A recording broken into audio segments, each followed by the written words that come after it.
డబ్బు, అనారోగ్యం, ఉద్యోగం, వ్యాపారం, అప్పులతో బాధపడుతున్నారా? మీకోసమే launch your future program. Hi hello నమస్తే, welcome back to Suman TV. ప్రస్తుతం మనతో పాటు ఉన్నారు ఫ్యామిలీ కౌన్సిలర్ రజనీ రమ గారు. నమస్తే మ్యామ్. నమస్తే నవీన. మ్యామ్, మనం ప్రీవియస్ కొన్ని వీడియోలు చేసాం. 60-70 వయసు ఉన్న వాళ్ళు మళ్ళీ పెళ్ళిళ్ళు చేసుకుంటున్నారు, ఎందుకు అనేది కూడా చేసాము. కారణాలు ఏమేమి ఉంటాయి అనేసి, కొంతమంది తోడు కోసం, కొంతమంది డబ్బుల కోసం అనేసి, కొంతమంది సెక్యూరిటీ కోసం అని, ఇంకా కొంతమంది చెప్పుకుంటే రొమాన్స్ కోసం అని కూడా చెప్పుకున్నాం.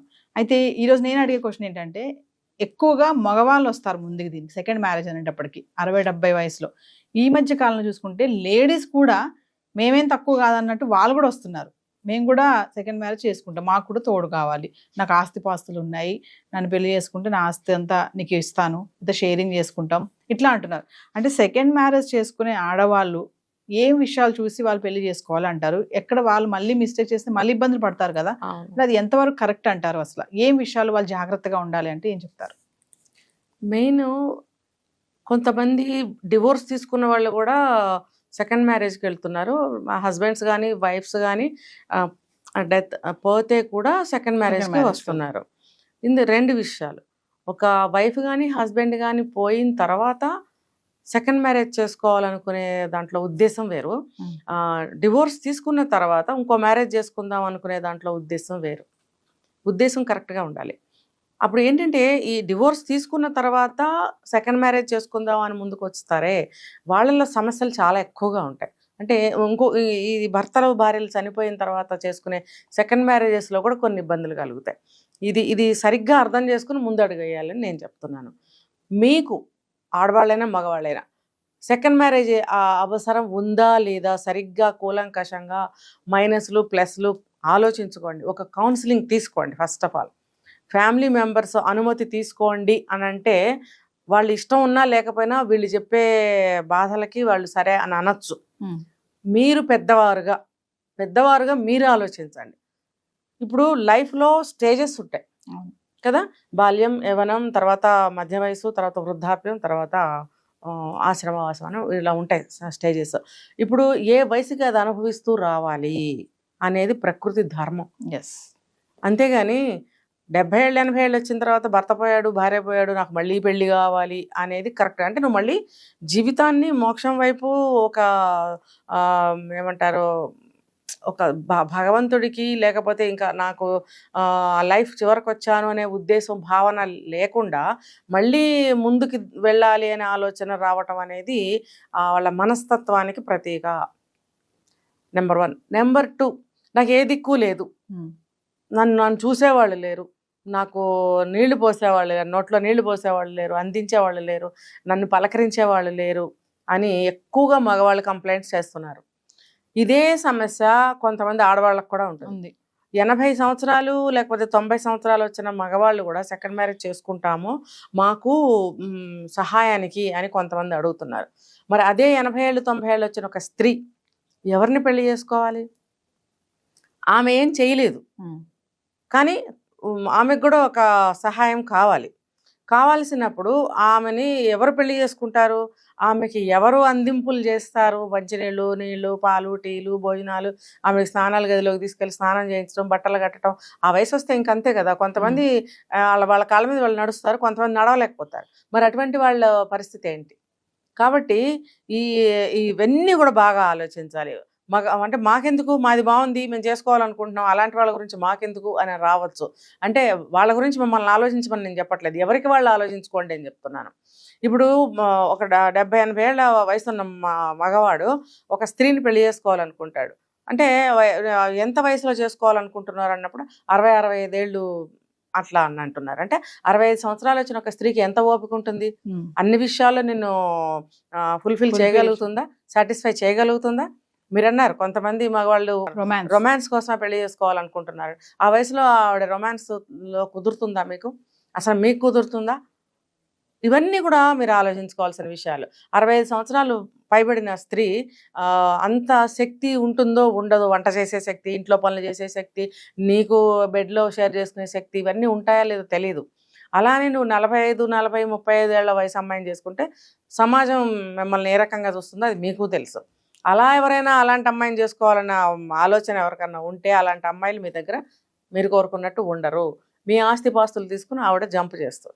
కాబట్టి స్త్రీలు కూడా ఆలోచించుకోవాలి. మనం ఒకవేళ సెకండ్ మ్యారేజ్ చేసుకోవాలని అనుకుంటే ఏ పరిస్థితిలో చేసుకోవాలనుకుంటున్నాము, దిక్కుమొక్కు లేదు, మీరు అన్నట్టు కాస్త కోస్త ఆస్తిపాస్తులు ఉన్నాయి, మమ్మల్ని ఒక ఒక చెట్టు నీడ కింద ఉంచినట్టుగా మమ్మల్ని ఉంచి ఏదో సమయానికి ఒక మనిషిని పెట్టుకొని వంట చేయించుకొని ఆయనతో పాటు నాకు కూడా ఒక ముద్ద పెట్టి షెల్టర్ ఇస్తే చాలు, నాకు ఒక మనిషి రక్షణ కావాలి అనుకున్న స్త్రీలు ఎవరన్నా ఉంటే మరి అలాంటి స్త్రీలను చేసుకుంటారా?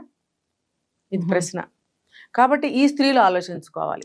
ఈ ప్రశ్న ఇద్దరికి, మగవాళ్ళకి ఆడవాళ్ళకి కూడా, ముఖ్యంగా చేసుకోవాలనుకుంటున్న స్త్రీలకి మరీ ముఖ్యంగా ఈ ప్రశ్న.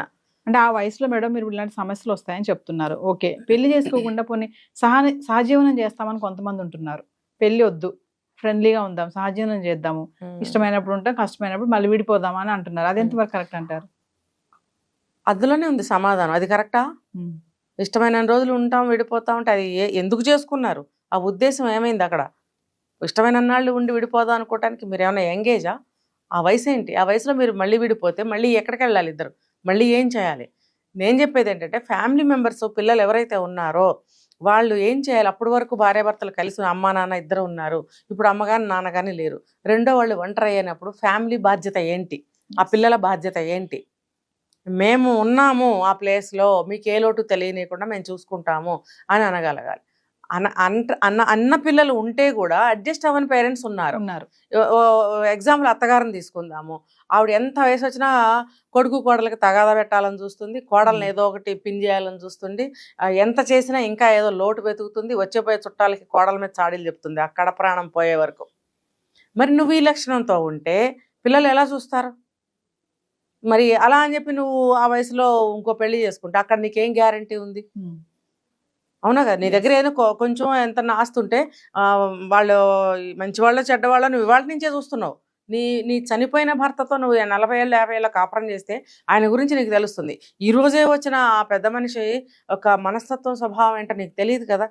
ఆయన మంచితనా కాదని నీకు తెలీదు, నమ్మి వస్తావు. నీ ఆస్తిపాస్తులు కూడా ఉన్నాయి, నాకు ఏదన్నా మంచి చెడ్డ చూడాలంటే నా డబ్బు నాకుంది, కేవలం నాకు ఒక షెల్టర్ ఇస్తే చాలు, నాకు ఒక మనిషి ఏమంటారంటే ఒంటరిగా ఉండకుండా కావాలి అనుకుని వచ్చినప్పుడు అవతల మనిషి కూడా మోసం చేయకుండా, ఈ ఆస్తి తీసుకుని పారిపోకుండా జాగ్రత్తగా ఆవిడ కడవపురి వరకు కాసుకుని ఉంటాడా? లేదు. పెళ్లి చేసుకున్న తర్వాత మళ్ళీ ఇద్దరిలో ఎవరో ఒకళ్ళు ముందు చనిపోతే పరిస్థితి ఏంటి?